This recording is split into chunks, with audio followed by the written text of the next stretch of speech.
It's time for a lesson in 747-400 nutrition. To your benefit, there is really only one food group in this triangle. This is fuel. Fuel drives this beast. With all the passenger and cargo space in this bird, it's hard to imagine where they keep all this fuel. Fuel is stored in 2 outboard main tanks, 1 and 4, 2 inboard main tanks, 2 and 3, reserve tanks, a center tank, and a stabilizer tank. Together, these tanks hold a whopping 388,600 pounds of fuel at max capacity, nearly the weight of a fully loaded 767-300. That's just the fuel. A couple more fuel figures that are both interesting and informative. Fleet plan landing fuel is 19,000 pounds. This allows for 1 hour of usable fuel at max zero fuel weight, 10,000 feet MSL, and at holding speed. Minimum dispatch fuel is 22,000 pounds. With this amount of fuel, you'll be doing a takeoff more similar to those seen over at NASA. Fuel jettison rate is 4,650 pounds per minute. Taxi fuel per minute is 130 pounds. Minimum alternate fuel is 6,500 pounds.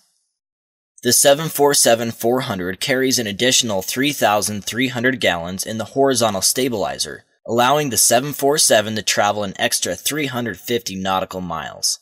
Rather than discussing the every operation of the fuel system, for now we will cover the technical aspects of this system and focus on transfer and balance logic later during the flight section. Fuel measurement is highly accurate with the help of sensors in each tank. This information is then shown on the primary ICAS, as well as the fuel synoptic, where quantity for each tank is shown. Fuel temperature is drawn from main tank number 1 and is shown on the primary ICAS in white. If the fuel temperature is negative 37 degrees Celsius or below, this will show in amber. Fuel does have a freezing point, which as you can see is well below that of water.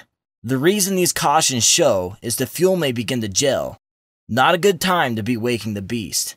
Assuming the conditions are not that of Arctic temperature, fuel can be provided through various fuel pumps.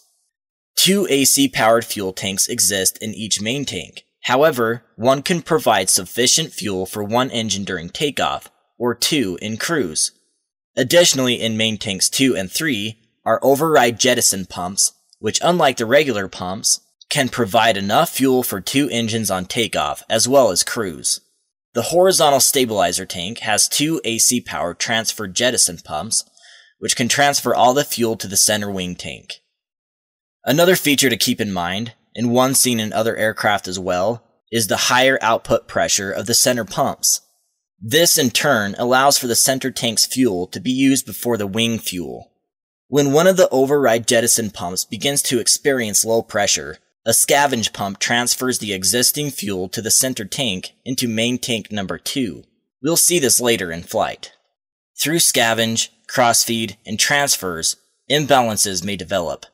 An imbalanced aircraft means an affected center of gravity, aerodynamic drag, and has less fuel economy. To counter these situations, you will learn later in the flight section how to manage fuel to a balanced state through various methods. One of the more important features of the fuel system is one that is quite humorous if you stand back and think about it. This is fuel jettison. I suppose the only humorous part about it is the fact that it is so important that we are able to dump perfectly good fuel overboard. The only problem with this fuel is it weighs too much. You can imagine that this procedure isn't taken lightly and rarely takes place. Generally, the crew will get the aircraft in a hold over a large body of water and jettison this fuel. To prepare for a jettison, the pilot will go to the jettison panel on the overhead. First, fuel jettison A or B will be selected. When this is selected, the fuel temperature indication is replaced with a fuel to remain indication on the ICAS.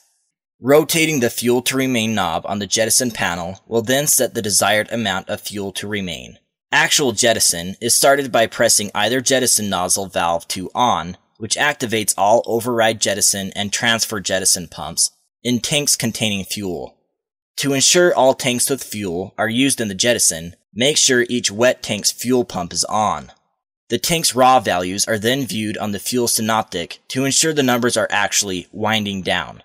Jettison time is initially estimated using pre-programmed rates, but the system begins to automatically adjust this time 90 seconds after jettison has been started.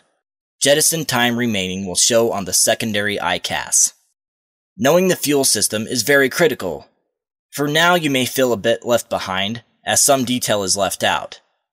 I assure you that the fuel system is covered in great detail in the flight section. Showing this in action and explaining all of the indications as they are happening is the best possible way to show you.